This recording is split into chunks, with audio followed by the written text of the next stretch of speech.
Petrol ఖరీదులు మీకు తెలుసా? పాకిస్తాన్ 26 రూపాయలు, బంగ్లాదేశ్ 22 రూపాయలు, క్యూబా 19 రూపాయలు, ఇటలీ 14 రూపాయలు, నేపాల్ 34 రూపాయలు, బర్మా 30 రూపాయలు, ఆఫ్ఘనిస్తాన్ 36 రూపాయలు, శ్రీలంక 34 రూపాయలు. కానీ భారతదేశం 70 రూపాయలు. ఇది ఎలా అంటే రిఫైనరీ దగ్గర 1 లీటర్ ధర 16 రూపాయల 50 పైసలు, central tax 11.8%, plus exchange duty 9.7%, VAT cess 4%, state tax 8%, మొత్తం కలిపి 50 రూపాయల 5 పైసలు 1 లీటరు, మరియు అదనంగా 20 రూపాయలు. ఈ అదనంగా వసూలు చేస్తున్న 20 రూపాయలకి భారత ప్రభుత్వం దగ్గర వివరణ లేదు.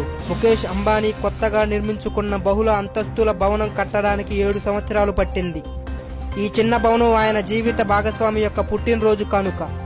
ఈ భవంతి యొక్క మొత్తం విస్తీర్ణం 4 లక్షల చదరపు అడుగులు, 27 అంతస్తులు, 9 లిఫ్టులు, 3 హెలీప్యాడ్స్, 1 సినిమా హాల్, 1 వ్యాయామశాల, 1 ఉద్యానవనం మరియు 168 4 చక్రాల వాహనములు నిలుపుటకు సరిపడ ప్రదేశం, 600 గదులు, 600 మంది పనివాళ్లు. ఇది ఒకే ఒక కుటుంబంతో నివసిస్తున్న ప్రపంచంలో అతి పెద్ద ఇల్లు.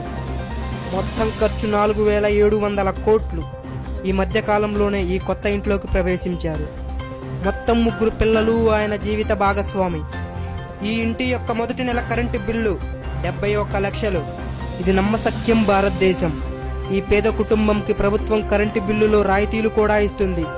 బలిసిన వారికి ఎరుపు తివాచీలు.